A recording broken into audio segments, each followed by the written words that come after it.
Welcome to the Financial Freedom Podcast with Steve Richardson of Richardson Law Offices.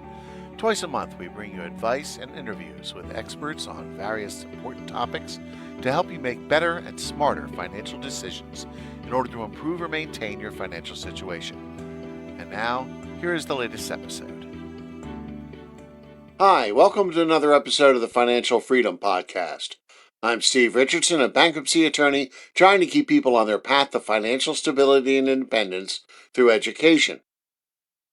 When people think about retirement, they mostly look at whether they can afford it. They plan out long-term savings and hope that when they get to their golden years, that money will be enough. But how much is enough? Well, that somewhat depends on what you want to do in retirement. In episode 125, I talked about planning for what to do in retirement, but to figure out how to use that to determine how much is enough, I talked with financial advisor Jeffrey Panic on solving that puzzle. What if your retirement plan actually fit your life and not just your spreadsheet? Today's guest, Jeff Panic, is a 25-year financial advisor, U.S. Army veteran, and the founder of Balanced Wealth Partners. Known for breaking down complex topics into real-life solutions, Jeff helps pre-retirees align their money with their values, goals, and family priorities. If you're feeling overwhelmed by Social Security decisions, Medicare puzzles, or succession plans, Jeff's here to make it all make sense. You'll walk away smarter and more confident about your future. Welcome to the show, Jeff. Thanks, Stephen. Thanks for having me today. It's interesting because, and I have a couple guests, you one, and I'm going to be interviewing another one soon that have come from the military into personal finance, which is a very interesting move from one to the other. So yes. Before we start getting into the topic of fitting these puzzle pieces together, why don't you tell us a little bit about yourself? How did you go from the Army into the field of financial planning? Yeah, so it's kind of not something that you really think of as you kind of launch out of the military, what you're going to do as next steps. The main reason, or one of the primary reasons why I went into financial services, was because of the sheer lack of knowledge that I had getting out of college. I was the first one to go to college in my family. Didn't really have any real resources or people, we would say mentors, that could really help me, teach me lessons, people that I could bounce ideas off of. And so I ended up with, probably about $80,000 in loans, student loans, and not a whole lot of experience or ability to be able to pay Sallie Mae, which is the loan servicer. And the Army had a program where if you went in for a period of time, they paid off your student loans. And, you got a lot of real practical experience, which is probably, I always say the time I spent in the military was I learned probably about 3 times as much as I did in college, just how to deal with people and just the relationships that you build over time from all kinds of socioeconomic backgrounds. And, when I was in the military, I was really curious because of the mistakes that I made while I was in college, understanding just basic finance. And the more I learned, I became more interested. And as I was getting out of the Army, there was a firm that had a 3-year training program that was structured, which, if you've ever gotten out of the military, you can know it's a little daunting because you're going from something with a lot of structure to what do I do now? Mm-hmm. And, the benefit of this program was it was very structured, and it really taught the lessons that you would need to be successful in financial services. Mm-hmm.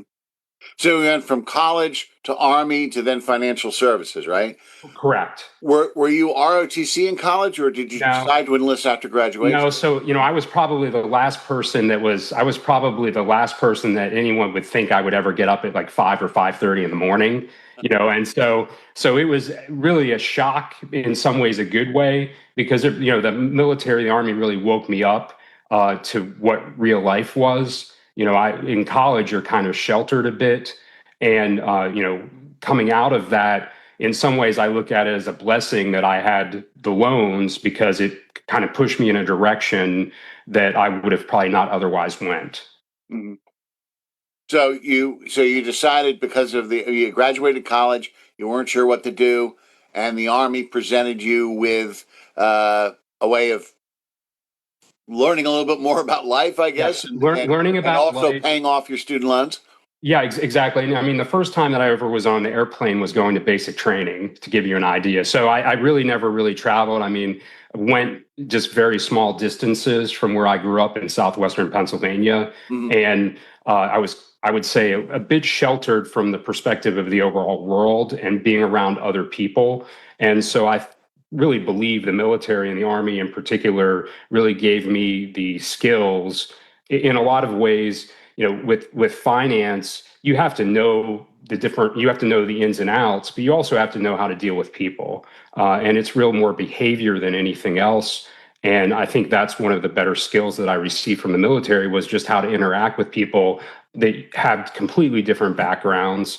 And really coming out of that, I had interest, like I mentioned, in finance, and I came across the program, and it's kind of all worked out for me at this point. Did you learn some of this stuff about personal finance or whatever while you were in the Army that kind of piqued your interest, or did that Yeah, happen I, after you mustered out? No, I did, and it's you always have there's obviously library, there's magazines, everything else. I was in Korea and a few other places where it was a kind of a cultural shock, so it was easy to go to the library on the base and kind of look at things and kind of learn from there, and really kind of sparked my interest. And I thought the benefit of the business financial services is it's constantly evolving with tax changes, with different new strategies, and so you have to. It's really constant learning, and so that's one of the other things that attracted me to it, because you always have to stay on your toes, and you always have to be really proactive as an advisor.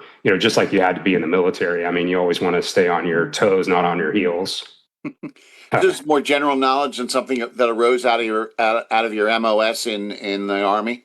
Yeah, so it's funny. My MOS was ground surveillance, so that's been since replaced by the drones. So it no longer, I believe, even exists, the MOS that I was in. So really, it was more of a matter of with ground surveillance and intelligence. I could have went in that direction further, but really, I was more interested of getting paying off my student loans once they were paid off. Really going into civilian life and trying to do the best I could, with putting college and the military together in one kind of package moving forward. Okay, so you learned that while you're in the Army, and then you saw that this field, and I guess in particular this program, would continue that structure for you Yes. coming out. So you went Yes. into that program. You said it was a 3-year program, Yes. or Correct. Yeah. So it was 3 year. They would help you get your licenses. They would pay a certain amount of a salary to you. So it was a transition. So it made it easier to kind of transition over, at the same time have certain templates and certain benchmarking that you could use to make sure you were progressing the right way. right? And it's important starting out in any industry to be able to be exposed and be able to understand all the moving parts of something. Because again, it's something that was completely foreign to me. Not the topics necessarily, but just how you manage everything. And I look at when I started. You would get a message from someone, and as someone, an administrative assistant, would take the message slip, which was a pink slip, and they would give it to you. And if you weren't there, you might not be in the office for a couple of days. You'd return the call in 2 or 3 days, or whenever you would be back in the office. Now, the conversation now is almost instantaneous, or with the expectations have been moved up with technology. So whether it's the internet, or whether it's just the way productivity, it's really shifted in most businesses, in particular in the financial services business. Yeah, it's both a blessing and a curse, because now, although you had that time, you may not get back to them for another couple of days, whatever. But now, with email, with texting, with everything else, there's a much higher expectation of response. So the communication is faster, but then that could be an issue as well, just trying to keep up. Exactly. And it goes back to communication. I mean, I think that's the critical in whatever profession you do, wherever you are in life, Mhm. whether it's a relationship or business. professional relationship, communication is really key. When you start not communicating, that's where you get into assuming and misunderstanding, and that oftentimes creates a lot. It creates just issues that can kind of cascade from there. Mm. And that's one of the things I've kind of tried to do with relationships with clients, is try to set the relationship so everyone knows what the responsibilities are, as well as know what the communication is. And a lot of times people will get things typically Friday night and they're not sure what to do. I always say, if you're ever worried, you want to make sure you call the advisor or the person that you deal with. And, if they don't get back to you in a timely manner, 24 to 48 hours, you really need to kind of reassess, because, they're there, to try to help guide you through life, or whatever, you're trying to do, whatever your goal is and objective. Mm-hmm. And if, they're not really kind of there, that's not really probably the best relationship, or a relationship that probably will last over the long run. Right. All right. So we're here to talk about, in this episode, about solving the retirement lifestyle puzzle.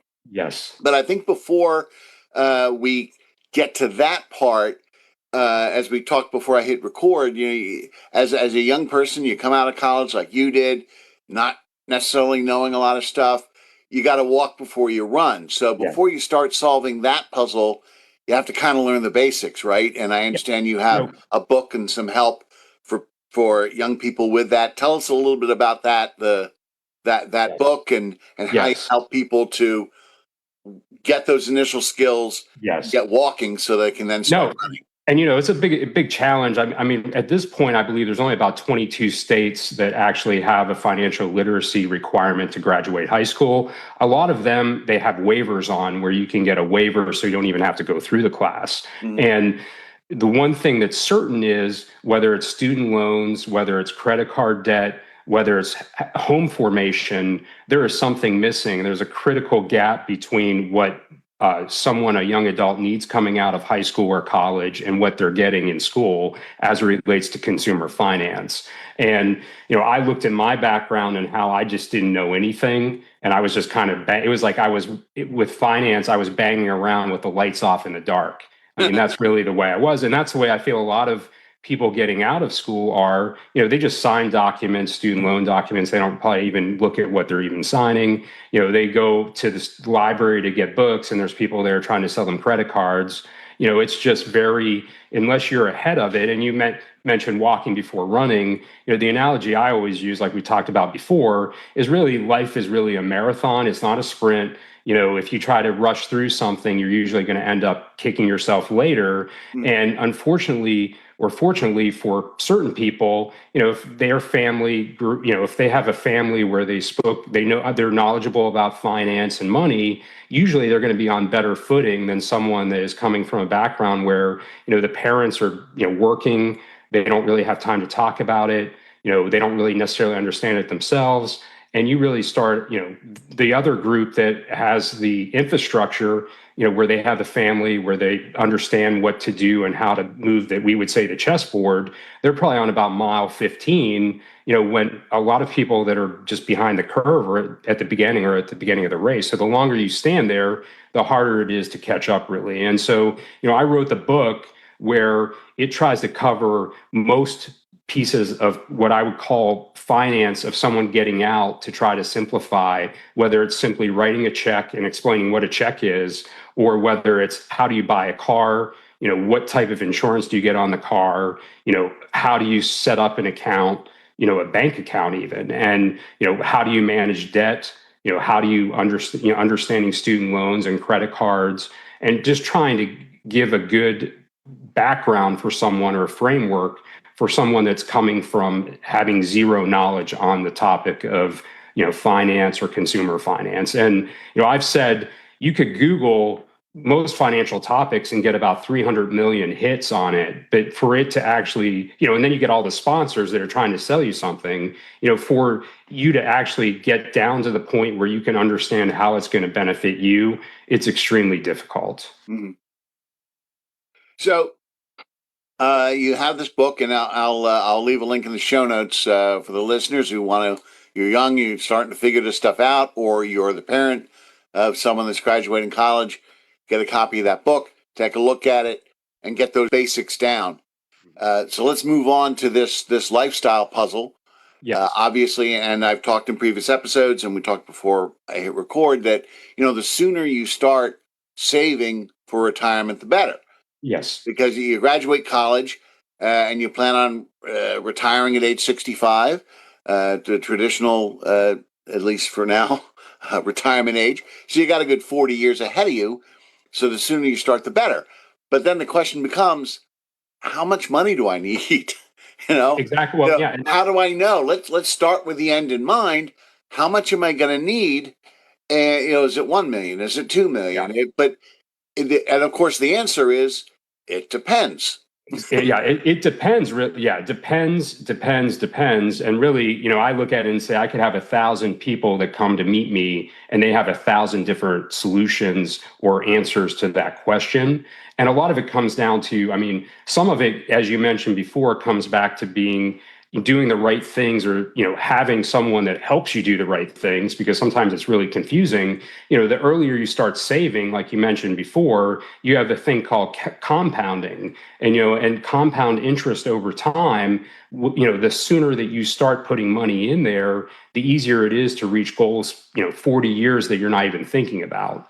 And it also is the reverse of that. The longer that you wait, the harder it is to make up for the lost time. And time, as has a way of getting away, where it's like a blink of an eye, really, life. And coming up to retirement, people say, well, what's my number? How much income do I need? Well, a lot of it comes down to what I look at debt. I look at what your expectations are in retirement. Look at longevity. You look at inflation, which I used to talk about inflation and people would not really understand. Now, if you look at a gallon of milk, or if you look at eggs or anything else, you understand what inflation is. And so that gets into saving early, having compound interest, trying to get to where you need to be in terms of the overall savings. The question is, well, how do you do that? Well, it's different for everyone. And it's really a matter of, do you have, a lot of people are having children later. Are you going to think about retiring and you still have children to pay for, like in college? Or, do you have debt? You have a second home or a business? What are the issues that you have that need to be really addressed first? And really, I get back to looking at, I call it a financial life inventory plan. It's a lot like if you've ever lived somewhere for 20, 30 years, or even less, and you go to move, and you're like, I have all this stuff I forgot about. I don't know where it is. I don't know how to put it together. What boxes, how do you organize it? It's a lot like your finances, where really you have to be a little bit methodical with it. And you have to take a little bit of time to work through all these different pieces so that you can come up and understand, how much income you can expect to have. Is it going to be enough? Do you need to think about maybe working longer? Maybe we also call it like downshifting, where maybe not having the full-time stress of a job, but maybe downshifting into something that would be part-time. Getting into healthcare, that's one of the largest expenses in retirement, especially for someone that maybe is thinking about retiring before 65. How do you pick up the healthcare retiree benefits?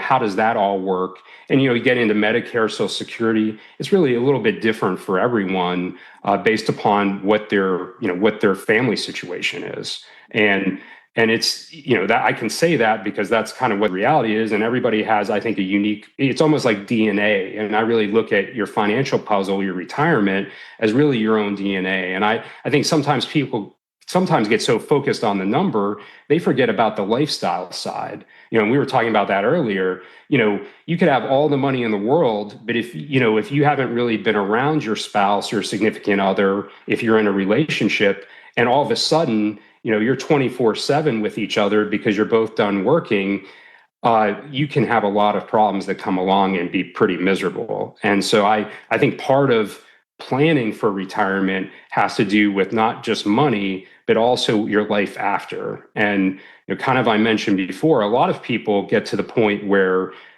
they could potentially live longer in retirement than their working years. Hmm. And, the more that you can plan ahead, whether it's volunteering, whether it's downshifting, like I mentioned, hobbies, spending more time with family, the more that you can kind of carve things out that you enjoy, the much happier you'll be in retirement. And I think not only will you be happy, but your family would be happy as well. Hmm. And we go back to communication. I mean, you talked about the married couple and the kids are grown, and they move out of the house. And there have been some statistics that show that there's sort of a spike in divorces a Yes. certain number of years into the marriage because the kids are gone, and now they're back to being with each other 24/7 and Yes. not running around with the And kids and everything else. And now what do you do? And you start realizing that maybe a lot of the things or problems, etc., that were sort of pushed aside as you're dealing with raising children are now in the forefront.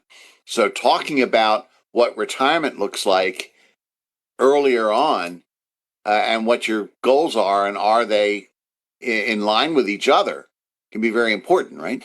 yeah, I mean, I use the example of, if you have a couple, one wants to move to the beach, the other wants to move to the mountains, or they want to stay still, there's going to be a lot of friction there, especially, it would be great if everyone has enough money to have a beach house, a regular house, these kind of things, but most people don't. And really, it's a matter of having an open conversation with it. The other thing I always say is, a lot of times people will have almost like, when they have certain places they go on vacation often and they just love the place, but they're there for a week or a weekend.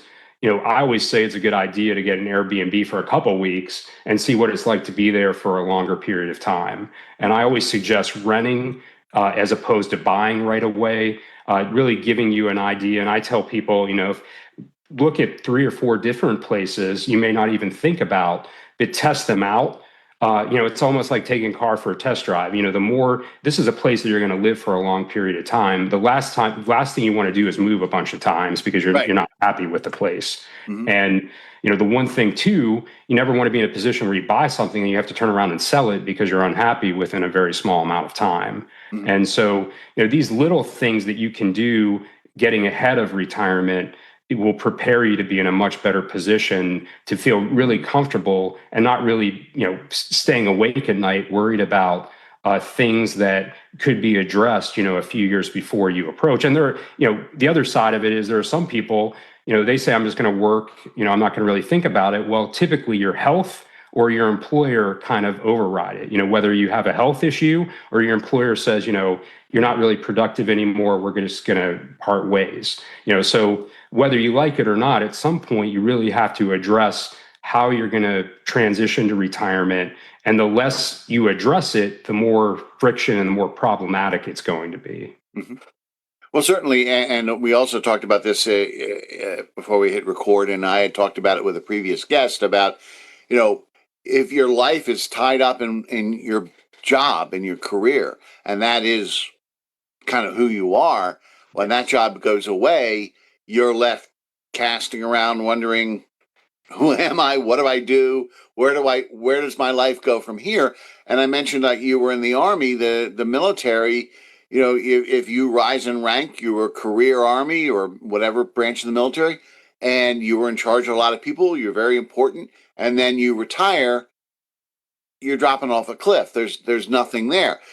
So maybe something for the younger folks to think about. Like I said, you're investing early.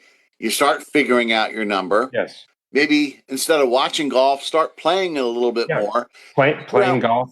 Yeah. Right. What are your hobbies? What are you interested in? Get into that as far as activities.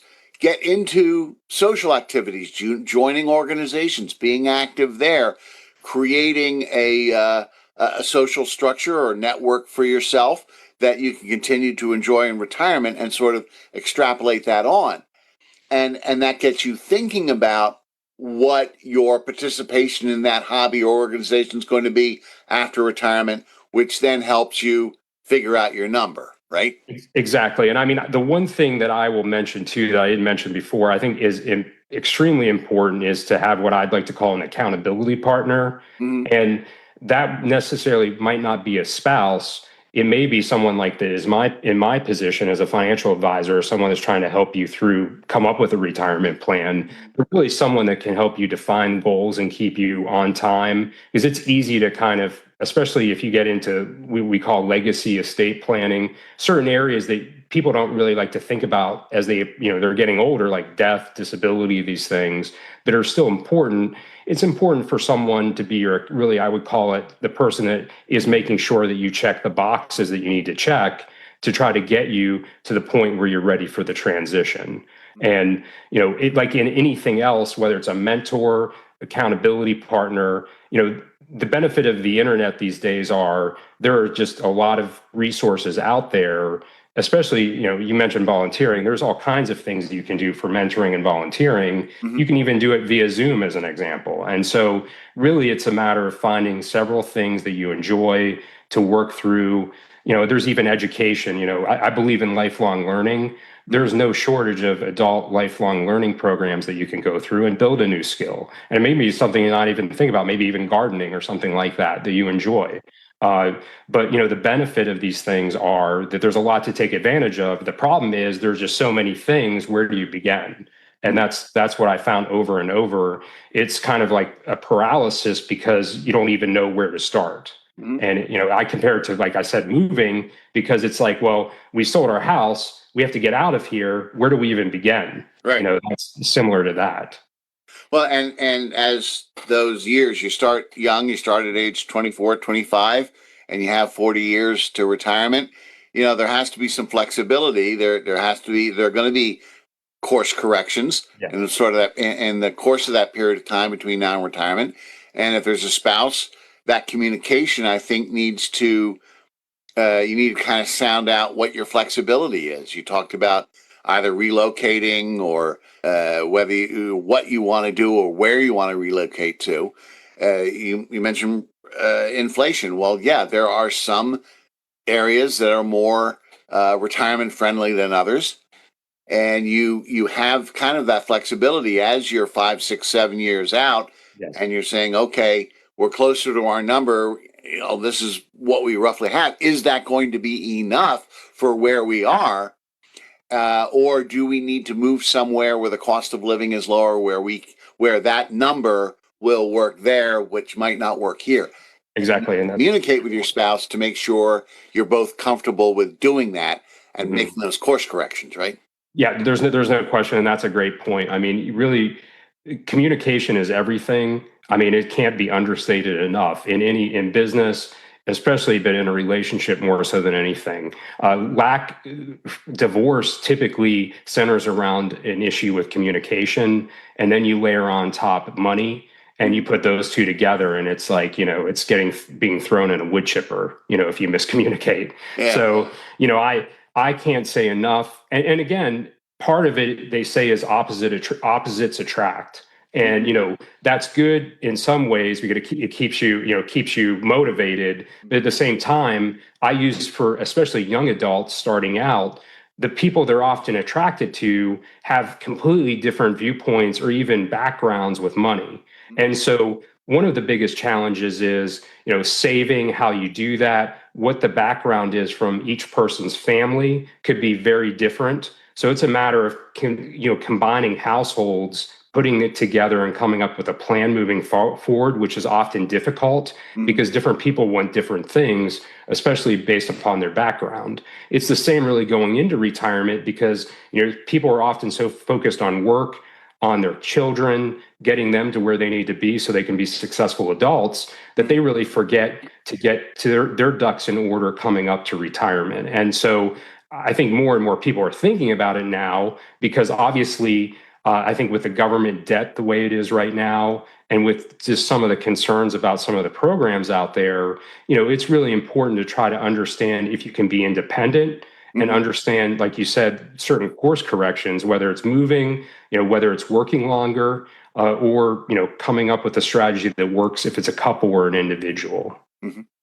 So we've talked about starting young, being flexible, communicating as you go along, but at some point things are going to start gelling and starting to set, and you're 5 to 7 years out from retirement. let's talk now about how to fit those puzzle pieces together once they're going to start locking into place, as it were. Yes. You have you may have a lot less flexibility per se, 5 to 7 years out, but you also have a better idea of the amount that you have saved versus what you'll need. Yes. So tell us about 5 to 7 years out, fitting those puzzle pieces together. What should people do? Yeah, so I mean, we've talked about the lifestyle side already. Obviously, at that point, you want to start looking at the different things that you want to do post retirement. You also, at that point, want to look at your debt. You want to look at what your assets are and what your income is, and then you want to look at your different income sources in retirement. It used to be everyone had a pension. Or 95% of people had pensions. Now it's very rare. And I always use the example of a chair.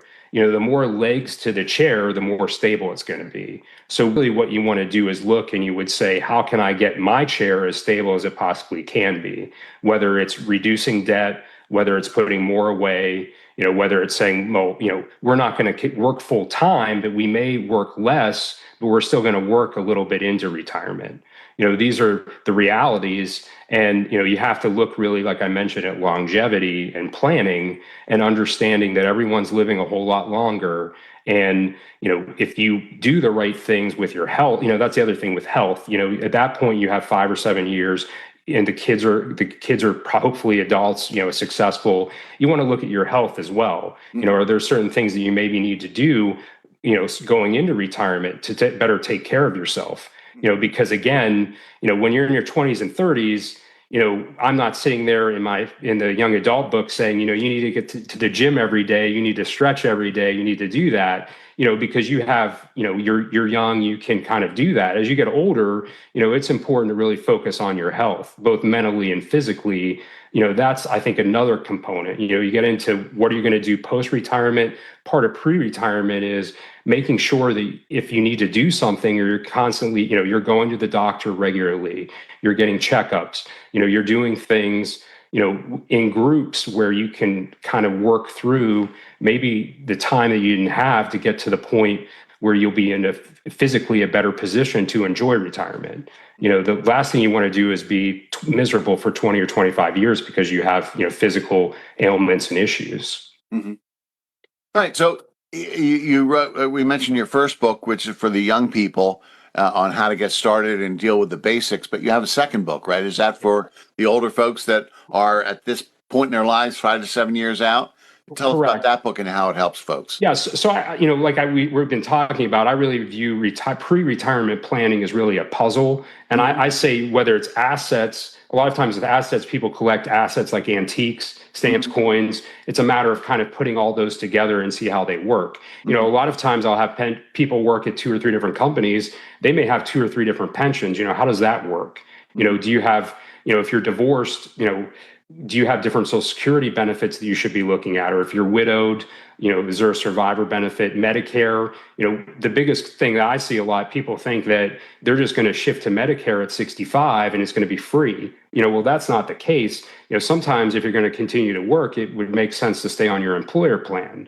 So there are a lot of things really, as I mentioned before in the book, I have a template that I use for the financial life inventory plan that you can work through that really, and some of it doesn't apply. If you don't have a business, your business interests you don't really have, you can just check through and move on. But what it is designed to do is try to give someone that's saying, I have all these pieces. How do I try to at least have a template that I can use to put them together? And hopefully coming out of that, you can have an understanding of, what do you have to start dumping more money in savings? Do you pay down debt? Do you do a balance of the two? Do you continue maybe saying, well, I'm not going to work at the pace I'm working now, but I'm going to downshift a bit, work a little longer, because it's like anything else. Typically, the longer you work, you can kind of solve for any deficit because you're not having to take out of your retirement savings, and typically you're going to be able to put more into it. And just a couple other pieces of the puzzle too. I mean, for example, if you own your own business and you're retiring from your business, you really need a succession plan. Yes. Now, what happens to the business? Do the kids take it over? Do you just shut it down? or is it an asset you can sell? And you need to start thinking about that as you like. I'm looking to retire in a couple of years. Lawyers just can't retire. They have to. There's a transition, and you need to Exactly. have a plan. So that, and you mentioned pensions. Fewer employers have pensions, but there are also annuities, which I say, is a simpler form of Yes. a pension. Yeah. And maybe as you're 5 to 7 years out, start looking at rebalancing that investment portfolio to maybe put some money into an annuity, and to get an idea of how much that income that annuity is going to give you every month, and how that puzzle piece fits into your retirement. So your business and sort of your own little, especially And if you're yeah, self-employed. especially with the business. I mean, that is one of the things that I see often where there's not a good successor to the business. Mm-hmm. People are hoping that their children will come on board, but it never often works out. Mm-hmm. And the worst thing you can do is have a health issue or have an issue where you have to sell. Really having the 3 to 5 year timeline can work very well where you come up to that point, you can have the business valued properly. You can take your time and find the right buyer, whether it's internally, where you could get someone that works for you that can find financing, or whether it's externally, because for most business owners, that's really their biggest asset. And to not take advantage of that because of timing is really unfortunate. The other point of it that you mentioned is really the 3 to 5 years with investments. You can get into what we call sequence of return risk, meaning that you're maybe too aggressive and you come up into a situation where you have a big drop in the market Mm-hmm. right when you're starting to start withdrawing money. And Yes. that's not that is a big risk for a lot of people. And so you just don't have the time to sit there and make up because you're taking money out, which makes it much more difficult to get back to where you were before the market declined. And so you really, it's dependent upon the person's specific situation. In that case, I can't really give it, guidance on the annuities here, but really what you want to do is just understand, and it's almost like buckets. You want to have various buckets to pull the money from and understand not only where you're pulling the money from, but how much you're going to have at the end. The other thing that we talk about too is taxes. Everybody's aware of taxes, but they're not often aware that you pay taxes on your Social Security if you're above a certain amount of income. The money that you've put into your retirement account, if it's pre-tax or tax deferred, the government wants their piece of the pie when you take the money out. So you may be thinking, I'm going to get 5,000 out of the account. Well, if that's what you can take, you have to take the taxes off the top of it. So these are things that you don't always think about, but you have to factor the government, you have to factor what they get, and you have to make sure that you have enough after that, plus factoring what the risks are. What is the risk of running out of money? And you want to understand that and have eyes wide open to understand, well, there's nothing's perfect. There's no perfect strategy, which lies in where it may make sense to have several different strategies that are working together. Mm-hmm. Okay, well, we've talked about both your books, and we'll have links in the show notes on that. But other than that, how do you tell us a little bit about how you help folks beyond the books? And if people are interested in talking to you, Sure. how can they get in touch? Sure. So my firm, Balance Wealth Partners, I've had it for about 8 years now, Mm-hmm. and I've been in the industry for more than 25 years. I'm a certified financial planner and have a master's in financial planning. And really what I try to do with people is try to sit down and get an understanding of what they're trying to do. A lot of times they just say, I just need to do this, but I'm not sure how. And I try to work with them almost like I mentioned before to be an accountability partner, Mm-hmm. and not draw, not hit them in the head with a hammer, but try to push them along Right. really to get a good outcome. And that outcome could be different for, two different people have two different outcomes that they're looking for. Right. But really to try to go into whatever they're looking to do, whether, if they're younger, looking to fund education or looking to buy a home. A lot of times it used to be, you take that for granted. Now, it could take 10 or 15 years to try to, put away enough money to do that. Really, everyone's in a little bit different spot, but as it relates to retirement, really lay out what your picture is or puzzle, put it together. And it's really never perfect, But it really is a matter of, at least after you lay out the puzzle, you actually understand hopefully where you stand and how you can move forward. Okay. Well, we'll put all those resources in the show notes, folks, for the listeners out there, and be sure to check them out so that you can fix and start thinking about this stuff now. You don't want to be trying to puzzle through it a couple of years before retirement, or God forbid after you have. The sooner you start working on this and do whatever course corrections you have to do, the better off you are. So thanks for coming on the show. Appreciate all the great information, and I'm sure you've helped out a lot of folks out there. Thanks, Stephen. Thanks for having me today. So that's my interview with Jeff Panic on solving the retirement lifestyle puzzle. I hope that gave you the tools you need to figure out your number as you save for retirement and lasting financial freedom. If you're looking for more information on how to get on track towards your financial freedom, then download my free book, The First 3 Steps to Financial Freedom, which will help you to get started down that road. So that's it for this episode of the podcast. To get access to the show notes or to download my book, go to podcast.richardsonlawoffices.com. If you liked this episode and would like to hear more, then feel free to follow me on Apple Podcasts and Spotify, or subscribe on your podcast platform of choice. New episodes come out twice a month. If you would like to suggest a topic, then send an email to steve@richardsonlawoffices.com. See you next time. Thank you for listening to the Financial Freedom Podcast. To make sure you catch the next episode, you can subscribe through iTunes or in your favorite podcast app. You can also listen to it at richardsonlawoffices.com. For more great legal programming, check out the videos and live hangouts at richardsonlawoffices.tv or download my books at richardsonlawoffices.com/reports. Thanks for listening.